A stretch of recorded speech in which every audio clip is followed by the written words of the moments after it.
ব্যর্থ ব্রাত্য কুণালের দৌত্য। লোকসভা ভোটের আগে তৃণমূল কংগ্রেস ছাড়লেন তাপস রায়। বিধানসভায় গিয়ে ইস্তফা দিলেন বিধায়ক পদ থেকেও।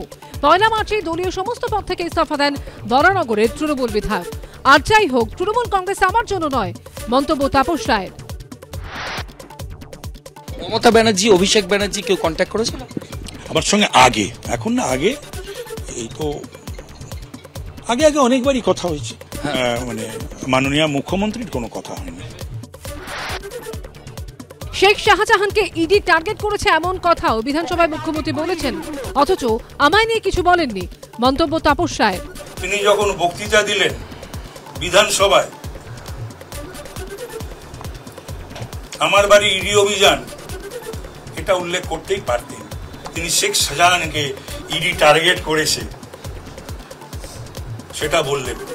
সব মিলিয়ে এগুলো আমি বড় আহত, আঘাতপ্রাপ্ত। তাপসদা আপাতত একটু বিশ্রামে থাক, দয়া করে তাপসদা যাতে অন্য কোনো দলে যোগদান না করে। আপনি দয়া করে অন্য কোনো প্রতিপক্ষ দলে আপনি যোগ দেবেন না, সেক্ষেত্রে একটা রাজনৈতিক বৈরিতা, অনভিপ্রেত একটা পরিস্থিতি তৈরি হবে। মন্তব্য করব না প্রতিক্রিয়া সুদীপ পত্নী ও বিধায়ক নয়না বন্দ্যোপাধ্যায়ের। নয়নাদি, একটা জিনিস, তাপস রায় আজকে পদত্যাগ করেছেন, কিছু বলবেন? No comments. আছে আরেকজন বিধায়ক আছেন এবং ডেপুটি মেয়র আছে, ওনাকে জিজ্ঞাসা করুন। উনি তো অনেক পুরনো কর্মী, তাও কেন পদত্যাগ করলেন, কিছু আপনাদের কোনো কিচ্ছু জানি না। এই পদত্যাগ করাটা তাপসদার মতো লোক, মানে ওর সম্বন্ধে, রাজনৈতিক সম্বন্ধে কোনো কালি কেউ দেখাতে পারবে না। তো স্বভাবতই যদি সুদীপ বন্দ্যোপাধ্যায়ের সাথে কোনো মতবিরোধ থাকতো, মতবিরোধের জায়গা তৈরি হয়ে থাকে, সেটা দলের সর্বোচ্চ নেতৃত্ব এটাকে বসে মিটিয়ে দিতে পারত। তাপস রায় উত্তর কলকাতায় একটা পরিচিত মুখ, আজকে নয়, মানে ছাত্র রাজনীতি থেকে। স্বভাবতই তাপস রায়ের দল ছাড়াটা একটা তো প্রভাব নিশ্চয়ই পড়তে পারে। 1998 সালে, 2000 সালে সব পাবলিক মিটিংয়ে মমতা ব্যানার্জির সম্বন্ধে অনেক গালাগাল দিয়েছিল, কিন্তু 2001-এ এসে মমতা ব্যানার্জি পায়ে এসে পড়েছিল, তোকে জিতিয়েছিল, ছিল একদিন। এখন ওর শখ হয়েছে, ও ভাবে যে উত্তর কলকাতা থেকে সিট দিয়ে দাঁড়াবে। কিছু কোনো অন্তর্দ্বন্দ্ব নেই, সব ক্রিয়েটেড, ও করেছে। ওর মতো 2-1টা মেটেরিয়ালস মাল আছে, তারা এসব করেছে। তাপস রায়ের যে সিদ্ধান্ত, এই সিদ্ধান্তকে আমি প্রাথমিকভাবে স্বাগত জানাবো। কোন দলে যেতে চান সে বিষয়ে কোনো সুনির্দিষ্ট প্রস্তাব আমার কাছে এখন, আমার বা আমাদের কাছে আসেনি। দলের দুজন সহকর্মী একসঙ্গে চা খাবে, তাতে অন্যায় কি? সুদীপ বন্দ্যোপাধ্যায়কে বারবার কটাক্ষ কুণাল ঘোষের। বরফ কলাতে চায় পে চর্চা, সন্ধ্যায় সুদীপ বন্দ্যোপাধ্যায়ের সঙ্গে বৈঠক কুণাল ঘোষের। সুদীপদা আমার ফোন করেছিলেন এবং সুদীপদা বললেন যে মিটিংটায় আমাকে ডাকা হয়নি সেটা একটা অনিচ্ছাকৃত ভুল। সুদীপদা আমায় ডাকতে চেয়েছিলেন এবং ওনার অফিসের ডেসপ্যাচ থেকে চিঠিটা ভুল হয়ে গেছে এবং উনি সন্ধ্যাবেলা আমায় চা খেতে নিমন্ত্রণ করেছেন। সুদীপের বিরুদ্ধে মুখ খোলা এবার কুণাল ঘোষকে শোকজ। আপনি পড়েননি শোকজ লেটারটা? আপনি পড়েননি? না, আমি পড়বো নিশ্চয়ই, সময় হলে। আমি পড়িনি, আমি গান শুনছিলাম। ये मेरा प्रेम पत्र पढ़कर कि तुम नाराज ना होना। এখন কে কাকে শোকজ করছে, দলের নেতা কে?